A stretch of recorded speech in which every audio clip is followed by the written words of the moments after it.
Il est issu d'une des plus anciennes familles de notre village. Son arrière-grand-père était patron pêcheur. Son grand-père, officier marinier de carrière, combattit dans les forces navales françaises libres pour l'honneur de la France. Et son père, René, géomètre du cadastre, officier de réserve, ancien combattant d'Afrique du Nord, est devenu l'emblématique président du Rafle Club, la plus ancienne association sportive de Villefranche. Jean-Pierre Mangiapane, quel est votre parcours? Je pense que je suis devenu un homme lorsque je suis devenu militaire, il y a 35 ans de cela. J'ai poursuivi en tant qu'officier de réserve cette carrière militaire et j'ai eu la chance de commander un peloton de chars, une compagnie de chasseurs alpins au 22e bataillon de chasseurs alpins, et puis j'ai terminé comme officier supérieur à l'état-major du 3e régiment d'artillerie de marine.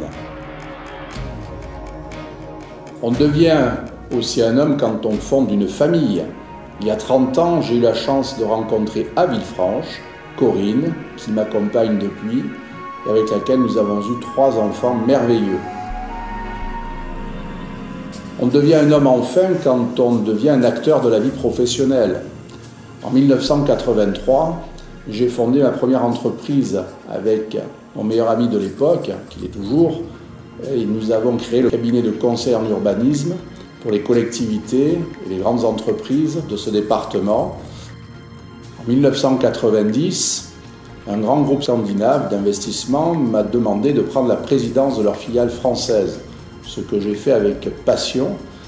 Et puis comme j'avais encore un peu de temps libre, il faut croire, la demande du docteur Guy Gonis, qui était le maire de Roquebillière, j'ai décidé de reprendre la station thermale de Berthemont-les-Bains et d'en faire une station moderne et extrêmement renommée. Et ça, j'ai réussi à le faire grâce à un homme extraordinaire, un capitaine d'industrie comme les Alpes-Maritimes n'en comptent peu. Il s'agit du docteur Rombi, le fondateur du groupe Arco Pharma.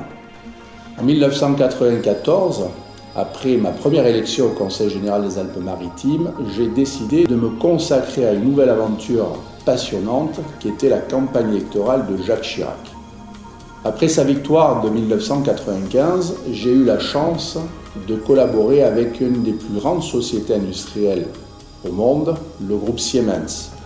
J'ai créé une société pour commercialiser leurs technologies de pointe et en particulier, l'aventure la plus passionnante a été la commercialisation, la construction, la gestion de centrales de cogénération à cycle combiné, un terme barbare qui, à partir du gaz, fait de l'électricité et de la vapeur d'eau.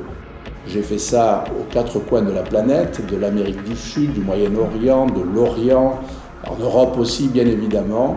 Et dès 2008, j'ai créé avec mon plus proche ami une société d'investissement.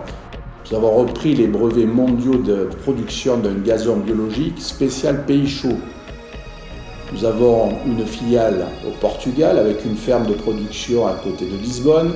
Nous avons créé une filiale en Tunisie pour le continent africain et le Moyen-Orient, là aussi avec une ferme de production. Et nous développons ce produit avec beaucoup de bonheur. Par ailleurs, nous terminons pour le compte de l'État tunisien le projet de développement industriel et touristique de la Côte d'Azur tunisienne, qui est la région de Tabarka.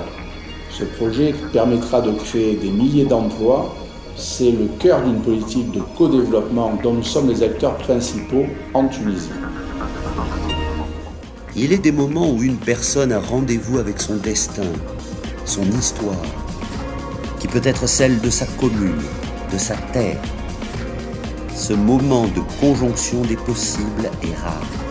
Il convient de le saisir.